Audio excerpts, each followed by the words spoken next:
तेरा कलाम रहेगा कायम पहाड़ जब ना रहे खुदाया, तेरे मुंह की एक बात भी टलेगी ना चाहे कुछ भी हो।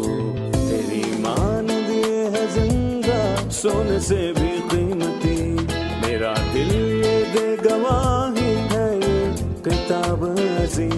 नाज़िल करे अपना कलाम, शिकस्ता दिलों को सुकून मिले, तारीखी दूर हो मेरी राहें रोशन कर। दिल अपना कलाम कसरत से ए खुदा बदल दे, रिहाई दे कसरत से फल मिला। कलाम रहेगा कायम पहाड़ जब ना रहे खुदाया, तेरे मुंह की एक बात भी टलेगी ना चाहे कुछ भी हो। अजीज़ नाजरीन, मैं अयाज ज़रीफ़ आप तमाम देखने वालों को हमारे रोज़ के बाइबली मुतालियाती प्रोग्राम की नई किस्त में खुशामदीद करता हूँ। जैसा कि आप जानते हैं कि अभी हम ज़बूर की किताब का मुताला कर रहे हैं और ये अहद करीम की दूसरी शायराना किताब है, और हम ज़बूर की किताब में 25वें और 26वें ज़बूर पर पहुँच चुके हैं। प्रोग्राम के बाकायदा आगाज़ से पहले मैं खुदा के खादिम भाई यूसुफ को स्टूडियोज़ में खुशामदीद करूँगा। खुशामदीद भाई। शुक्रिया भाई। आप कैसे हैं? मैं ठीक हूँ। और स्टूडियो में आए हमारे दीगर मेहमानों को भी खुशामदीद। भाई यूसुफ, सबसे पहले आप हमें 25वें और 26वें ज़बूर के बारे में बताइए। दरअसल मैं कहूँगा कि ज़बूर 25 से ज़बूर 39 तक ये 15 ज़बूर हैं और इनमें एक से ख्याल दिए गए हैं। हमने पहले ज़बूर 16 से लेकर ज़बूर 24 का मुताला किया और इससे हमने सीखा कि ये ज़बूर मुख्तलिफ पहलुओं से मसीह के साथ जुड़े हुए हैं, और हमने मसीह की जिंदगी और उसके कामिल सफ़र को देखा। और ये खता की कुर्बानी के तौर पर है। वो चरवाहा, सरदार चरवाहा है जो जलाल के बादशाह के तौर पर जाहिर होगा। और यहाँ पर मसीह और उसकी मुख्तलिफ खुसूसियात पर बात नहीं हुई, बल्कि नबूवती तौर पर मुसीबत के दौर में ईमानदारों की बात हुई।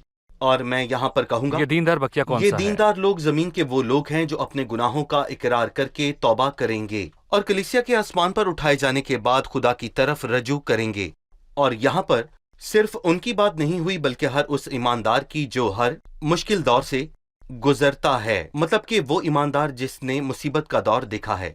नबूवती तौर पर यह दीनदार बकिया की बात है, और यहाँ पर इसका अमली और तालीमी पहलू बयान हुआ है खुदा के उन सब लोगों के लिए जो मुश्किल हालात से गुजरते हैं। हमें इसका मरकजी ख्याल बताएं जिन पर हम ज़बूर 25 को तकसीम कर सकते हैं। ज़बूर 25 को उर्दू तर्जुमे में 3 हिस्सों में तकसीम किया गया है, और मैं कहूँगा कि पहला हिस्सा 4 से 7 आयत तक दरहकीकत एक दुआ का हिस्सा है, और फिर इसी तरह 16वीं आयत से लेकर 22वीं आयत तक एक और दुआ है। लेकिन मैं ये भी कहूँगा कि यहाँ बीच पर खुदा की खुसूसियात का बयान हुआ है, जो बरकतें खुदा ने अपने लोगों को बख्शी। यानी ये 2 दुआएं हैं और इनके दरमियान खुदा की खुसूसियात हैं। जी। अब मैं चंद आयत पढ़ूंगा, फिर आपसे सवाल पूछूंगा। ज़बूर 25, दाऊद का ज़बूर। ऐ खुदावन, मैं अपनी जान तेरी तरफ उठाता हूँ। ऐ मेरे खुदा, मैंने तुझ पर तवक्कल किया है, मुझे शर्मिंदा ना होने दे। मेरे दुश्मन मुझ पर शादियाना ना बजाएं, बल्कि जो तेरे मुंतज़िर हैं उनमें से कोई शर्मिंदा ना होगा, पर जो नाहक है वफाई करते हैं वही शर्मिंदा होंगे। ऐ खुदावंद, अपनी राहें मुझे दिखा, अपने रास्ते मुझे बता दे, मुझे अपनी सच्चाई पर चला और तालीम दे, क्योंकि तू मेरा निजात देने वाला खुदा है। मैं दिन भर तेरा ही मुंतज़िर रहता हूँ। ऐ खुदावंद, अपनी रहमतों और शफ़क़तों को नाज़िल फरमा, क्योंकि वो अज़ल से हैं। मेरी जवानी की ख़ताओं और मेरे गुनाहों को याद ना कर। ऐ खुदावंद, अपनी नेकी की खातिर अपनी शफ़क़त के मुताबिक मुझे याद फरमा। आपने कहा कि इन 7 आयात में पहली दुआ है। आपने इन आयात में क्या देखा? मैंने बहुत सी चीजें देखी हैं, लेकिन गौर करने की बात यह है कि मैं इनमें 2 चीजों से सबसे ज्यादा मुतासिर हुआ हूं। और पहली चीज, उसने खुदा से कहा है कि मुझे अपनी सच्चाई पर चला और तालीम दे। मतलब 5वीं आयत में लिखा है, मुझे अपनी सच्चाई पर चला और तालीम दे। और यूहन्ना ने अपने दूसरे और तीसरे खत में ये कहा कि मेरे लिए इससे बढ़कर और कोई खुशी नहीं कि मैं अपने फर्जंदों को हक पर चलते हुए सुनूं। जब ईमानदार सच्चाई को जानकर उसे कबूल करे और उस पर चले, तो ये बात दिल की खुशी का बाइस बनती है। दरअसल बुजुर्ग यूहन्ना इसलिए खुश हुआ क्योंकि उसके फर्जंद हक पर चले। सोचें खुदा किस कदर खुश होता है जब उसे पता चले कि जमीन पर ईमानदार सच्चाई के तालिब हैं। लिखा है कि मुझे अपनी सच्चाई पर चला। बहुत मर्तबा हम नाजायज दरख्वास्तें करते हैं कि हमें अपने और अपने बच्चों के लिए दौलत मिले, और ये सब चीजें जिस्मानी ख्वाहिशात हैं। लेकिन मसीह ने हमें सिखाया कि पहले खुदा की बादशाही और उसकी रास्तबाजी ढूंढें। ये एक खूबसूरत दुआ है। और फिर लिखा है कि ऐ खुदा अपनी राहें मुझे दिखा, अपने रास्ते मुझे दे, मुझे अपनी सच्चाई पर चला और तालीम दे। और सही। इस ख्याल ने मुझे मुतवज्जा किया। दूसरा ख्याल 7वीं आयत में है कि मेरी जवानी की खताएं और मेरे गुनाहों को याद ना कर। और यही बात फिर से 11वीं आयत में दोहराई गई है। यहाँ लिखा है, ऐ खुदा अपने नाम की खातिर मेरी बदकारी माफ कर दे क्योंकि वो बड़ी है। 18वीं आयत में तीसरी बार लिखा है, तू मेरी मुसीबत और जाफिशानी को देख और मेरे सब गुनाह माफ फरमा। शायद हमने गौर नहीं किया, पर इससे जाहिर हुआ कि हम फजल के दौर में हैं। पुराने अहदनामे की रोशनी में दाऊद खुदा का बंदा और दीनदार था, तो भी उसे यकीन ना हुआ कि उसके गुनाह माफ हुए हैं या नहीं। और नए अहदनामे में हमने खुदा उनसे नहीं कहा कि मेरे गुनाह माफ कर। और यूहन्ना रसूल ने कहा, ऐ बच्चों मैं तुम्हें इसलिए लिखता हूँ कि उसके नाम से तुम्हारे गुनाह माफ हों। हमें ये बरकत मिली है और हमें ये वादा मिला है, उनके गुनाहों और बेदीनी को फिर कभी याद ना करूंगा। सही। हम एक वक्फे के बाद मेहमानों के सवालात के साथ हाजिर होंगे। नाजरीन, मिलते हैं एक छोटे से वक्फे के बाद। हमारे साथ रहिए। खुदा हमें सही रास्ता दिखाता और इसकी तालीम देता है। किसी ने कहा कि 4 किस्म के इंसान होते हैं। एक उस्ताद जो जानता है कि वो जानता है, उसकी पैरवी करो। दूसरा जो जानता तो है पर उसको एहसास नहीं कि वो जानता है, उसको बेदारी की जरूरत है। वो जो नजरअंदाज कर देता है, उसको सिखाने की जरूरत है। और वो जो नजरअंदाज करता है पर उसको एहसास भी ना हो, उसको अपने हाल पर छोड़ दो। तो आप किस तरह के हैं? दाऊद की तरह खुदावन से कहे, मुझे अपनी सच्चाई पर चला और तालीम दे, क्योंकि तू मेरा निजात देने वाला खुदा है। मैं दिन भर तेरा ही मुंतजिर रहता हूँ।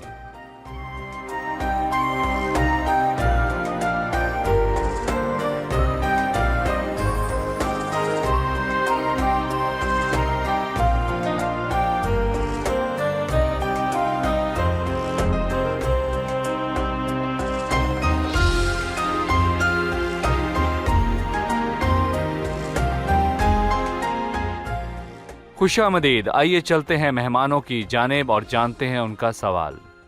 बल्कि जो तेरे मुंतजिर हैं उनमें से कोई शर्मिंदा ना होगा। तीसरी आयत। हमें पता है कि इंतजार मुश्किल है, फिर हम क्या करें जब तक खुदावन का इंतजार करते हैं? सही। भाई यूसुफ, हम खुदावन का इंतजार करने की आदत कैसे डालें? दरअसल मैं भी आतिफ से इत्तफाक करता हूँ, क्योंकि इंतजार करना बहुत ही मुश्किल है। यूसुफ के लिए कैद में और फोतीफर के लिए घर में खिदमत करना बहुत ही आसान था, बनिस्बत इसके कि वो खुदावंद और उसके मुकर्ररा वक्त का इंतजार करें। और खुदावंद चाहता है कि हम ऐसे हालात से गुजरें, क्योंकि खुदा चाहता है कि हम उसके मुंतजर रहें और इंतजार सीखें। और मैं यहाँ कहूँगा, अगर हमारा ईमान सच्चा है तो हम ये कहेंगे, बल्कि जो तेरे मुंतजर हैं उनमें से कोई शर्मिंदा ना होगा। बेशक ये वक्त बहुत ही ज्यादा मुश्किल वक्त है, लेकिन मैं कहूँगा कि इस अरसा में उनका जोर नया हुआ और आखिर में वो शर्मिंदा नहीं हुए। सही। इसी मौजू के हवाले से 5वीं आयत है, मैं दिन भर तेरा ही मुंतजिर रहता हूँ। क्या इससे मुराद है कि इंसान सारा दिन बैठकर खुदा का इंतजार करता है कि उससे बात कर सके? स्पर्जन ने कहा है कि खुदावन के दरवाजे पर खड़े होकर खटखटाओ, और फिर वो कहता है कि उसकी खिड़की से जवाब मिलने का इंतजार करो। यानी कि इसका मतलब है खुदा कभी भी जवाब दे सकता है और उसका वक्त मुकर्रर है, और जब तक उसका वक्त नहीं आता, जैसे हबक्कूक में लिखा है, अगरचे इसमें देरी हो तो भी इसका मुंतजर रह, क्योंकि ये यकीनन वाक़या होगी, ताखीर ना करेगी। मैं इत्तफाक करता हूँ ये सच में मुश्किल है। इसका मुतबादिल कोई नहीं। ईमानदार की जिंदगी में ये जरूरी है। मैंने सब्र से खुदावंद पर आस रखी, उसने मेरी तरफ माइल होकर मेरी फरियाद सुनी। चलिए मेहमानों से और सवाल लेते हैं। 14वीं आयत है, खुदावंद के राज को वही जानते हैं जो उससे डरते हैं। हमें इस आयत के मायने बयान करें। भाई यूसुफ, हमें बताइए कि दूसरे हिस्से में खुदा की खुसूसियात क्या हैं। मैं बाइबल के दो सुरमाओं का जिक्र करता हूँ। एक पुराने अहदनामे में है और दूसरा नए अहदनामे में, और मैं कहूँगा जिनको खुदा ने अपने राज दिए। पुराने अहदनामे में है दानियल। सही। खुदा ने अपने ख्यालात दानियल को बताए और उसने वक्त के आखिर तक दुनिया की तारीख उसको बताई, और यकीनन ये बड़ी बात है। और नबूकदनेस्सर ने एक ख्वाब देखा जो उसने किसी को नहीं बताया था, पर खुदा ने दानियल को वो ख्वाब दिखाया और उसकी ताबीर उसे दी, और हमें ये मालूम हुआ कि इसमें नबूकदनेस्सर से लेकर वक्त के आखिर तक का जिक्र मौजूद है। पुराने अहदनामे में दानियल एक बाकिरदार इंसान था और पितमस के टापू पर खुदावंद यूहन्ना पर जाहिर हुआ, और खुदावंद ने उसको मसीहत की पूरी तारीख दी कि कलीसिया के आसमान पर जाने के बाद बड़ी मुसीबत और नया आसमान और नई जमीन होगी। वो लोग खुदा से डरते थे और खुदावंद ने उन पर अपने राज अयां किए। और मैं यहाँ पर यह भी कहना चाहूँगा कि हम कभी भी दानियल या फिर यूहन्ना जैसे नहीं बन सकते, पर यहाँ पर मैं ये भी कहूँगा कि हमारी काबिलियत और सकत के मुताबिक खुदा सिर्फ उनको अपने राज बताता है जो सच में दीनदार हों, और यही उन लोगों की सताई सोच की वजह है जो मसीह के नाम से आते हैं। वो खुदावंद के ख्याल को क्यों नहीं समझते? मैं कहूँगा क्योंकि उनको खुदावंद का खौफ नहीं। लेकिन जो खुदावंद से डरते हैं, खुदावंद उन पर अपने कलाम के मानी अयां करता है और अपने ख्यालात भी उनको बताता है और अपनी सोचें उनके सामने रखता है। और मैं कहूँगा कि ये वादा सिर्फ दीनदार के लिए है, और खुदावंद कभी अपना वादा नहीं तोड़ता। खुदावंद के राज वही जानते हैं जो उससे डरते हैं। वो अपना अहद उनको बताएगा। जो लोग चाहते हैं कि खुदावंद के ख्यालात को समझें, मैं उनको कहता हूँ खुदावंद के पास आएं और उससे रफाकत रखें ताकि आप उसकी आवाज सुन सकें। यानी खुदा की मर्जी को जानने के लिए आपको दुख उठाने की जरूरत नहीं कोई है। मुश्किल चीज नहीं है। सही। भाई यूसुफ, पहली दुआ के बाद खुदा की खुसूसियात बयान है, फिर उसकी तकसीम के मुताबिक दूसरी दुआ है। दूसरी दुआ में क्या लिखा है ये बताइए। जी, वो मुश्किल हालात से गुजर रहा था, और मैं कहूँगा कि हर दौर में बहुत से ईमानदार ये कहते हैं कि मेरे दिल के गम बढ़ गए, तो मुझे मेरी तकलीफ से रिहाई दे। जब हम मुश्किल हालात से गुजरें तो हम किसके पास जाएं, किस में पनाह लें? खुदावंद मजलूमों के लिए ऊंचा बुर्ज है, मुसीबत के अयाम में ऊंचा बुर्ज, और वो जो तेरा नाम जानते हैं तुझ पर तवक्कल करेंगे। अच्छी बात यह है कि दाऊद मुश्किल हालात से गुजरा और वो खुदा के पास गया और कहा, मेरे दुश्मनों को देख, क्योंकि वो बहुत ज्यादा हैं और उनको मुझसे बहुत अदावत है। मेरी जान की हिफाजत कर और मुझे छुड़ा। मुझे शर्मिंदा न होने दे, क्योंकि मेरा तवक्कल तुझी पर है। और ये उसने अपने लिए नहीं, बल्कि उसने ये सब पूरी कौम के लिए कहा। ऐ खुदा, इसराइल को उसके सब दुखों से छुड़ा ले। और जैसा कि हमने पहले कहा, इन सारी बातों में कुछ उन लोगों का जिक्र है जो मुसीबत के दौर में पीछे रह जाएंगे। सही। मुसीबत के दौर में बाकी बचे हुए दीनदारों पर सच्चाई जाहिर होगी। उसने कहा, मुझे अपनी सच्चाई पर चला और तालीम दे। सच उनके सामने आएगा और वो जानेंगे कि मसीह ही निजात दहिंदा है। माजी में वो आया और सलीब पर निजात का काम मुकम्मल किया, और वो फिर से उनको बड़ी मुसीबत से बचाने आएगा। उसमें सच्चाई का बड़ा किरदार है। सही। भाई यूसुफ, हम 26वें ज़बूर पर पहुंच चुके हैं। हमें ज़बूर 26 के बारे में कुछ बताइए। देखिए भाई, मैं कहूँगा कि हम ज़बूर 26 को उन्वान देते हैं पाकीज़गी, और इसकी दो सूरतें हैं, एक बदी से अलहदगी और दूसरा बुरे लोगों से अलहदगी। और हम इस ज़बूर को भी पिछले ज़बूर की तरह 3 हिस्सों में तकसीम कर सकते हैं। मसलन के पहली आयत से 5वीं आयत तक बदी से नफरत करना है, और 6ठी और 7वीं आयत में खुदावंद से मोहब्बत है, और फिर 9 ता 12 आयत में खुदावंद के लोगों से मोहब्बत है। 3 हिस्से इसके पिछले ज़बूर की तरह बदी से नफरत, खुदावंद की मोहब्बत और खुदावंद के लोगों की खुदा मोहब्बत। के लोग। सही। मैं चंद आयत पढ़कर आपसे सवाल पूछूंगा। ऐ खुदावंद, मेरा इंसाफ कर, क्योंकि मैं रास्ते से चलता रहा हूँ और मैंने खुदावंद पर बेलग़ज़िश तवक्कल किया है। ऐ खुदावंद, मुझे जांच और आज़मा, मेरे दिलो दिमाग को परख, क्योंकि तेरी शफकत मेरी आंखों के सामने है और मैं तेरी सच्चाई की राह पर चलता हूँ। मैं बेहुदा लोगों के साथ नहीं बैठता, मैं रियाकारों के साथ कहीं नहीं जाऊंगा। बदकारों की जमात से मुझे नफरत है, मैं शरीरों के साथ नहीं बैठूंगा। मैं बेगुनाही में अपने हाथ धोऊंगा और ए खुदावन मैं तेरे मज़बा का तवाफ करूंगा ताकि शुक्रगुजारी की आवाज़ बुलंद करूं और तेरे सब अजीब कामों को बयान करूं। ए खुदावन मैं तेरी सुकूनत गाह और तेरे जलाल के खैमे को अजीज रखता हूं। आपने कहा कि शुरू की आयत में बदी से नफरत रखने का जिक्र हुआ। बदी से नफरत, हमें बताइए कि इस हिस्से में बदी से नफरत करना कैसे जाहिर हुआ। अच्छा भाई, मैं कहूँगा कि अगर हम गौर करें पिछले ज़बूर में, उसने अपने गुनाह का इकरार किया और वो रोया और उसने 3 बार माफ़ी भी मांगी। सबसे पहले 7वीं आयत में और फिर 11वीं आयत में और फिर आखिर में 18वीं आयत में। लेकिन इस ज़बूर में मैं कहूँगा कि वो शख्स मुतमईन शख्स है। आए खुदावन मेरा इंसाफ कर, क्योंकि मैं रास्ते से चल रहा हूँ और मैंने खुदा पर बेलर्जिश तवक्कल किया है। ऐ खुदा मुझे जांच और अजमा और मेरे दिलो दिमाग को परख, क्योंकि तेरी शफकत मेरी आंखों के सामने है और मैं तेरी सच्चाई की राह पर चलता हूँ। और मैं बेहुदा लोगों के पास नहीं बैठता और मैं रियाकारों के साथ कहीं नहीं जाऊंगा। यही नहीं बल्कि बदकारों की जमात से नफरत है, उसे बदकारी और बदकारों की जमात से नफरत है। और यहाँ पर वो कहता है कि वो उनके साथ नहीं बैठता। यहाँ पर इस शख्स ने गुनाह का इकरार किया है और पूरी रास्ते से चल रहा है। उसका ज़मीर मुतमईन है और इसीलिए उसने खुदावंद से कहा कि वो उसको बरकत और इज्जत दे। पिछले ज़बूर में उसने अपनी दरख्वास्त पर बात की, मुझे अपनी सच्चाई पर चला। यहाँ लिखा है मैं तेरी सच्चाई की राह पर चलता हूँ। इन दोनों में क्या ताल्लुक है? अच्छा है कि उसने तरबियत पाई और खुदावंद से दरख्वास्त की कि उसकी तरबियत करे, अब उसका फल दिखाई दे। वो सारी जिंदगी खुदावंद से दरख्वास्त नहीं कर रहा, क्योंकि एक ईमानदार की जिंदगी में फल वाज़ेह तौर पर नजर आता है। और मैं कहूँगा कि अगर एक ईमानदार की जिंदगी में फल नजर ना आए तो वो गलत है। और पालूस रसूल ने ये कहा ताकि तेरी तरक्की सब पर जाहिर हो। और मैं कहूँगा कि हमने ये भी देखा कि ज़बूर 25 में दाऊद ने एक चीज़ मांगी और वो चीज़ दर हकीकत यहाँ पूरी आई। मैं तेरी सच्चाई की राह पर चलता रहा हूँ। सही। 6ठी आयत में बदी से नफरत और बदकारी से दूर रहने के हवाले से उसने कहा मैं बेगुनाही में अपने हाथ धोऊंगा और ए खुदावन मैं तेरी मज़बा का तवाफ करूंगा। बेगुनाही में हाथ धोने के मानी बताइए और यहाँ पर मज़बा क्या है? देखें भाई, मैं कहूँगा कि ये मंजर पुराने अहदनामे से लिया गया है। यहूदियों को ये बात समझ आ जाती है। हम शरीयत के माहौल में नहीं रहे, हम हैकल और कुर्बानी और खैमा इज्तिमा और जमात से वाकिफ नहीं, इसलिए हमारे लिए उसको समझना थोड़ा मुश्किल है।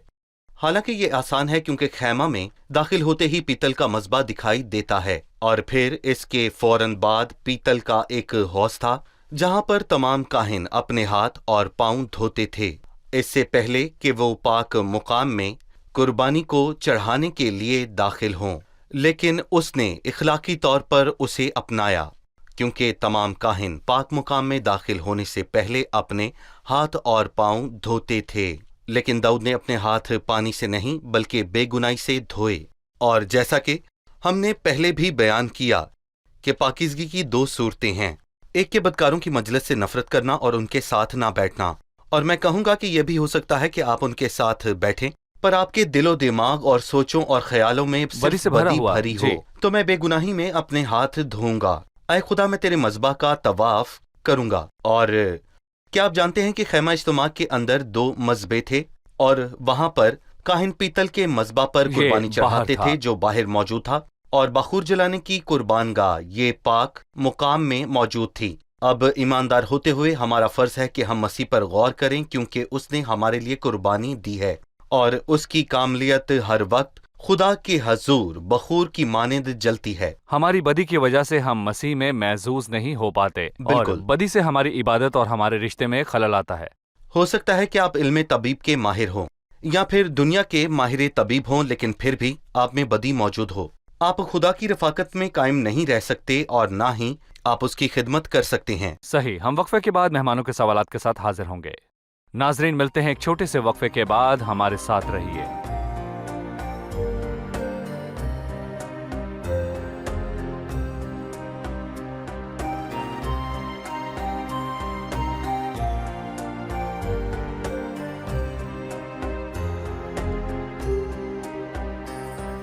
खुशामदीद, आइए चलते हैं मेहमानों की जानिब और जानते हैं उनका सवाल।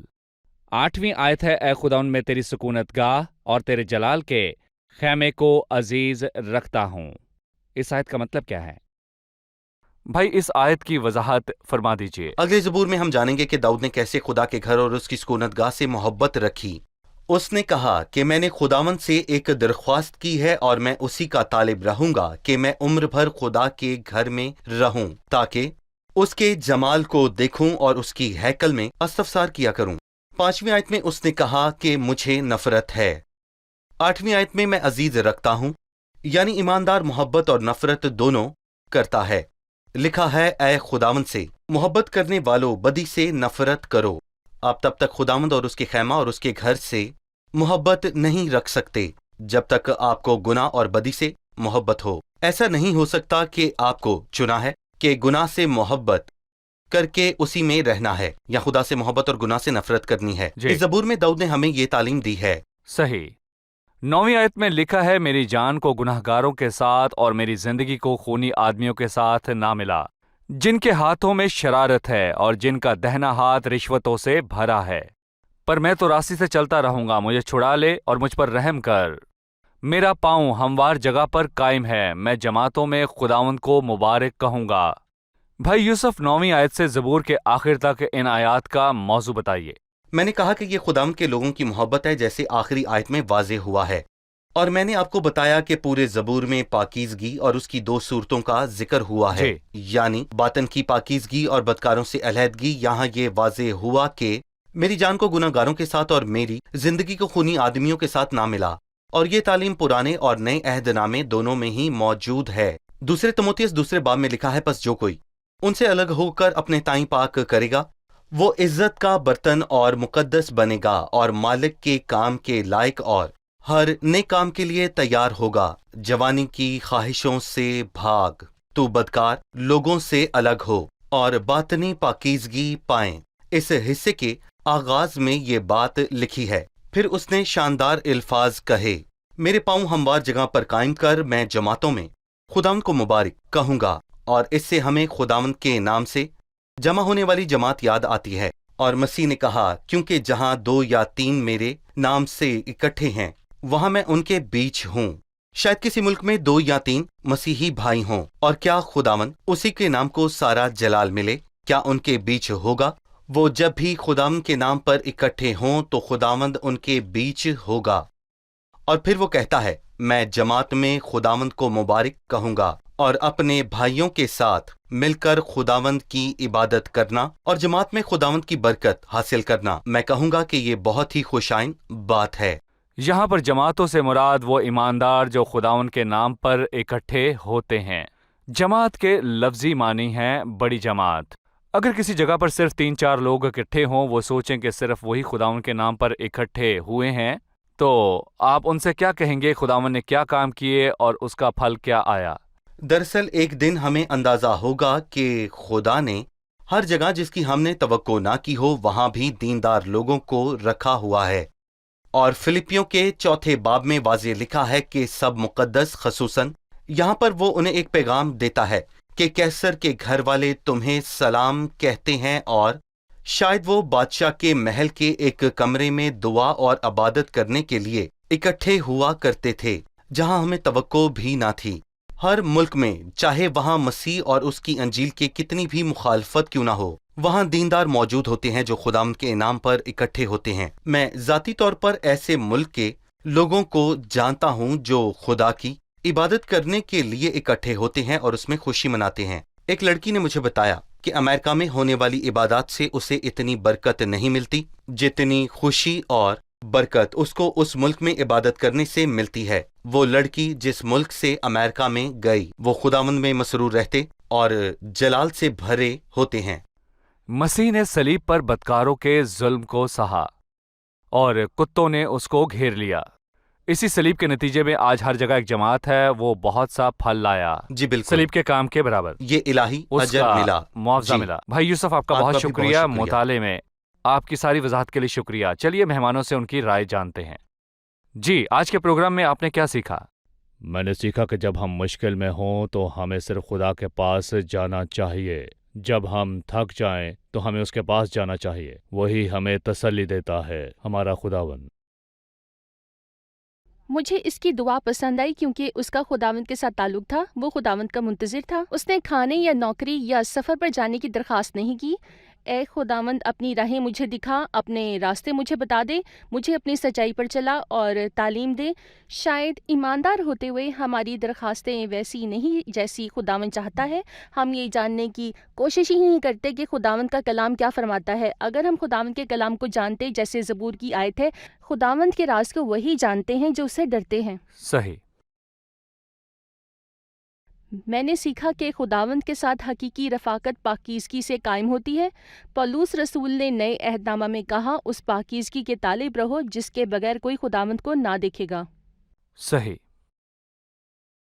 پاکیزگی دو طرح کی ہے، باطنی پاکیزگی کی زندگی، ظاہری پاکیزگی، گناہ کاروں اور بدکاروں سے علیحدگی اختیار کرنا۔ صحیح۔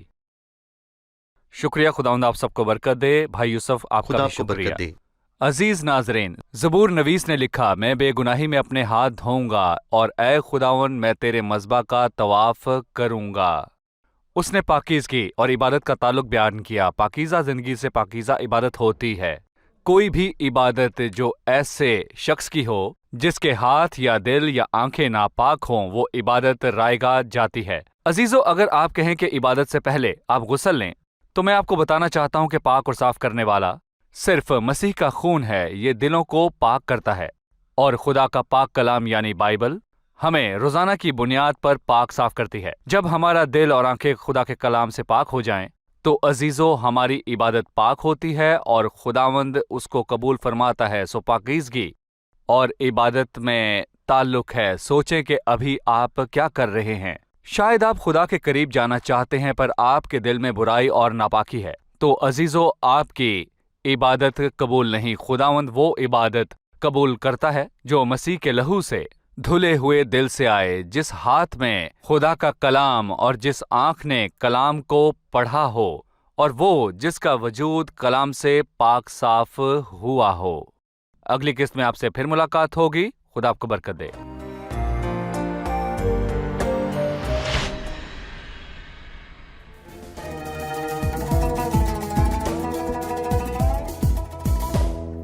بدخل عرش النعمة وصدق إني وعودك قوة لذاتي، واثق إنها فيك تتحقق وتتمم قصدك في حياتي. بدخل عرش النعمة وصدق إني وعودك قوة لذاتي، واثق إنها فيك تتحقق وتتمم قصدك في حياتي. أصلك سامع قلبي الضارع، قلبي اللي بيشتاق لحضورك، يلمس روحي يشفي جروحي واكشف كل خبايا بنورك. أصلك سامع قلبي الضارع، قلبي اللي بيشتاق لحضورك، يلمس روحي يشفي جروحي واكشف كل خبايا. تیرا کلام رہے گا قائم پہاڑ جب نہ رہے خدایا، تیرے منہ کی ایک بات بھی ٹلے گی نہ چاہے کچھ بھی ہو. تیری مان دیے ہے زندہ سونے سے بھی قیمتی، میرا دل یہ دے گواہی ہے یہ کتاب عظیم. نازل کرے اپنا کلام، شکستہ دلوں کو سکون ملے، تاریکی دور ہو میری راہیں روشن کر. دل اپنا کلام کثرت سے اے خدا بدل دے، رہائی دے کثرت سے پھل ملا. کلام رہے گا قائم پہاڑ جب نہ رہے خدایا، تیرے منہ کی ایک بات بھی ٹلے گی نہ چاہے کچھ بھی ہو.